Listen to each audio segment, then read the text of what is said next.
Hello my friends, it's Marian here. Welcome back to my channel. I have this layout for you today that I made with the January 2023 limited edition kit by My Creative Scrapbook. I select this paper. I love the frame of the back, and I also have a frame that came in the ephemeral package. This is the photo that I'm going to use about my hobby and I in Albany. Um, and the first thing that I'm going to do is prepare my paper with gesso clear. I'm going to apply the gesso, cover the paper to protect because I'm planning to use paint and color in this layout. Now with the spatula, I'm going to apply this to all the paper. And once I cover the paper, I'm going to put the paper aside and let it dry. And now I'm going to move with the photo. This is the photo and this part is super easy. I'm going to add adhesive around the oval shape here of the frame. And then I'm going to centralize my photo in this way here. And it is ready. And because I want to pop up the photo, I'm going to add a piece of cardboard on the back just to add dimension and highlight my photo over all the embellishment that I'm going to use later. And this is ready. You can see here. Now it's time to work with this. This is the rubber transfer sheet that comes this one in the kit and comes with this tool. Then I am here selecting and I'm going with the best. I am cutting this carefully around all the rest. And I am planning to put this here beside the photo. I don't know, something like that. Then I also have this circular, and I think that I'm going to use one of these sentiments. And I think the love you must is the one that goes perfect with the thematic in my layout and fit perfect in the circle here. Okay, let's get started. Let me show you. This is the stencil that comes this month in the kit. I'm planning to add texture, but first let me work with my title that is here. Now I am peeling the backing of the uh, ribbon, and you will have the tacky surface that you need to put in the surface that you're going to adhere the ribbon.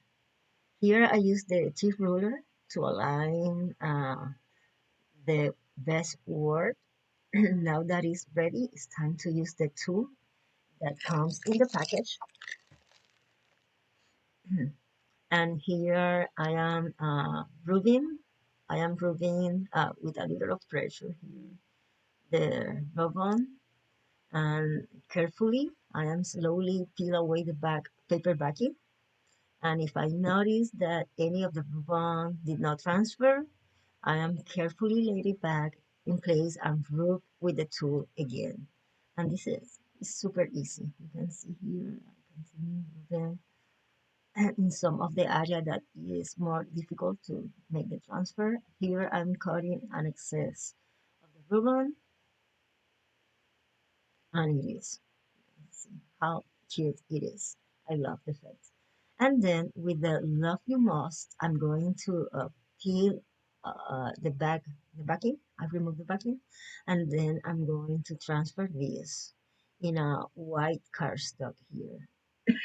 And sorry, I am still sick, and it will take a long time because it's COVID. I feel weak, so but I want to put to finish this video. So I am here in my scrapbook room today. Okay, I make marks here in the Love You Must and with a circular punch that fits the same measurement like the circular frame. I punch the Love You Must, and then I am erasing here with the erasing here some of the pencil mark, and now I'm going to attach this to this piece.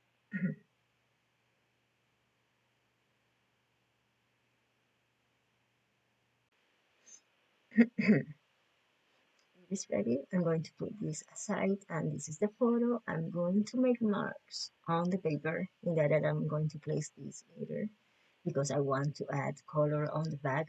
I try to give like shadows in blue on this surface. I'm going to use the oil pastel by Prima Marketing that are water soluble. So I pick these two colors, one in dark blue and another lighter. And I started with the darker color here, and then I mix both. I'm going to use water and a paintbrush to blend these two colors. It will act like watercolor, as you see. So I am blending, and mix both colors. I am trying to give a color very similar to the pattern papers and also to the colors in the photo. So that's the reason that I'm mixing these two tones of blue. And here you can see I don't want to cover the frame, so you see that I am cleaning with a paper towel.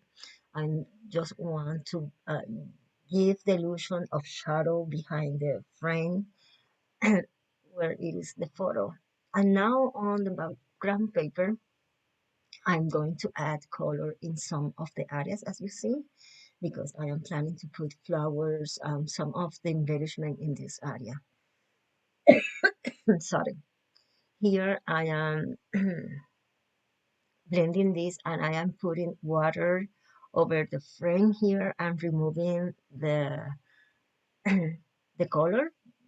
And one of the importance of why is importance the gesso is because that once it's primed the paper, if you need to remove something, you can do it immediately. But if the paper doesn't have any primer, the fiber of the paper will catch all the color immediately, and it will be hard to remove the color later. Now in the top corner here, I also made the same techniques and mix both colors. I am trying here to bring a lot of more of darker in this top corner to give the illusion of a shadow behind the area that I'm going to place later. And if you notice, I am bringing the darker color only in the area that I'm going to put my photo, just to create that this shadow effect behind the frame. I am blending the edges of this just to smooth a little the transition between the color and the paper. That's the reason that you see that I put more the paintbrush only with water in this area and bring more dark color in the area that I that is close to the edge of the frame. And I think that I am happy how everything looks so far. I am just giving more dark color in some of the area and blending. It's important for me to blend because I don't want that it looks like a, you know, like a spot. And now I'm going to give texture. I'm using the texture paste. This is the crackle effect by Ranger. And I am playing here with the stencil to give, trying to play with the stencil design here. And now I am applying the texture paste, the crackle texture paste by Ranger. And I am adding this texture out of the frame. You know, it's in the area that I put the blue color, but in the background paper, but not in the frame. As you see here, okay, it's something like that. And then I'm going to add a little more of this texture in the top corner here. And that's it. That is all that I'm going to do. And with the same spatula, I am cleaning and remove a little of these textures in the area that I don't want to add. And that's it. I'm going to let it dry this now and wait to the crackle effect. I'm going to put this aside. And now I'm taking the packaging of the ribbon, the transfer sheets. Uh, I'm going to use this as a mat now, and I'm cutting a piece of the cheesecloth. I'm going to use piece of this, and I'm using the Dritz one that I bought at Walmart. Then I'm going to cut a piece of this cheesecloth just by half, and this is the piece that I'm going to use. I am spraying water. I think this is the easy way to paint this, and with the same oil pastel I am rubbing the oil pastel in the packaging, and then I rubbing the fabric over this paint, and in this way is that I paint or dye this piece of fabric. Super easy, and I also rub the same oil pastel direct to the fabric if I want that they look darker. Okay, everything is dry. You can see here the crackle effect. I don't know if you can see, but I love it. And then it has a little, I made this to eliminate the bump that all the textures and paints give to the paper. Now I take a piece of the cheesecloth and I am playing with it. I put it here and I'm going to adhere on the top corner. Let me see that this is black. Okay. And then I'm going to put some drops of adhesive, and if you notice, I don't glue the entire fabric direct to the paper because I don't want that they look static all. I only adhere one side, one edge of the fabric here, and the rest I let it free. You can see here. I put this in this side and let the rest of the fabric because in that way you can play with the rest of the fabric later. If you need to cut, uh, you can play anyway and put it when you place the flowers and all the embellishment. Now here I'm going to adhere the photo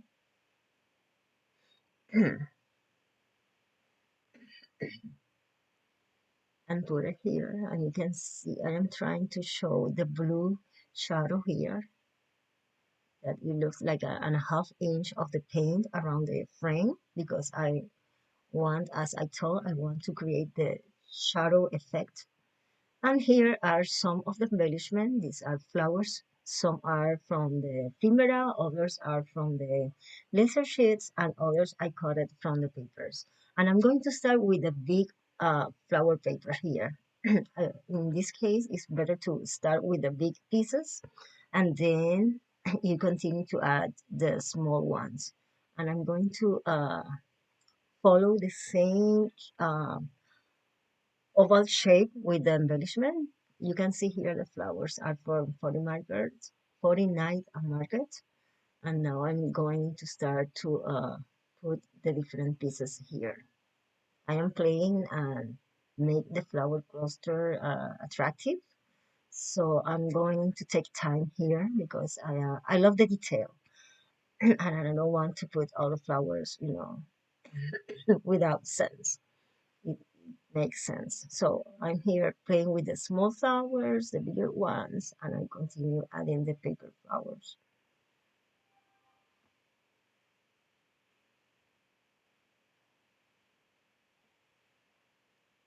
And now I'm going to add the circular frame here, lovely moss, between all these. And you can see here how it looks. I love it. And the butterfly. I think I'm going to put it over the flower here the other way. I don't cover the lovely moss with the butterfly.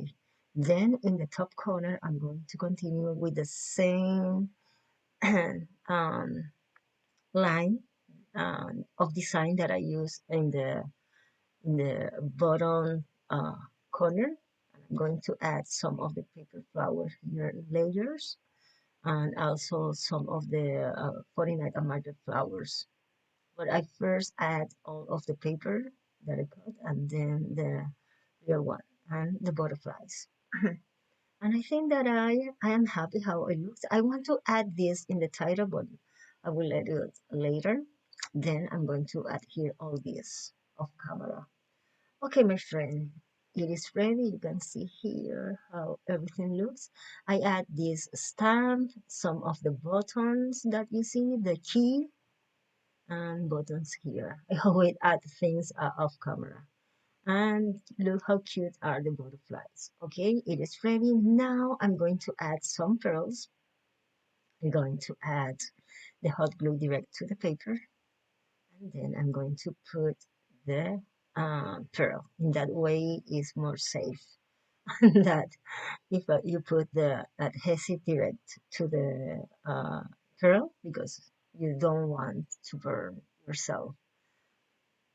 I continue adding some pearl here and there, and then I'm going to add also some sequins. But first, let me show you what I am planning to add. I don't know if I add like this or with the lace. And I decided with the lace. I think it gives, I don't know, it enhances more the best word. So I'm going to use this that is from the laser cuts, and I'm going to put adhesive and stick this behind the best word here, as you see. Then I'm going to cut off the excess. And then for this word, I'm using the same oil pastel, and I am inking all the borders of this word here. And then I'm going to attach this on the bottom of the vest, but at first I am adding 3D foam tape just to highlight a little more this of the button, and then I'm going to put some drops of glue and put this here. I think I like it how it looks. What do you think? Yes. Okay, now I'm take some pearls and I'm going to attach this. I am using to as adhesive the pops. This is the pops of color. This is from scrapbook.com. And I don't know, I'm using this like an adhesive and for my sequins. And I am putting a bunch of these sequins here and there. And I love the fact that they are like translucent, the pearls, and it looks so cute. Okay, I covered my photo, and now I'm going to add paint splatters. I'm going to add a lot of this because I want to smooth all the edges here of all these textures and over the area. I think it looks so pretty in person. I always say that the photos don't make justice to the work. One thing is in photo and other thing is when you see the project in person. Okay, now I am taking my Nubo crystal drops and adding a bunch of these dots on the background. I am using the simply white color and it looks like a tiny pearls on your project. And I love that it dries fast. It don't take too much to dry. And I add in here and there. And it is here. And it is almost finished. Let me show you. I was thinking to put another butterfly on the bottom, but no. I decided to let it as it is. And let me show you. What do you think? Do you like it? If you like this, let me know with a comment down below and what is the part that you like the most. And here is, I'm going to let you the photos in my social media. Uh, and as always, I will let you the link to the kit in the description box, my social media too. And I'm going to let you two more videos here that maybe you are interested. I hope that you enjoy this video too, and I come back soon with a new video tutorial. Nos vemos. Bye bye.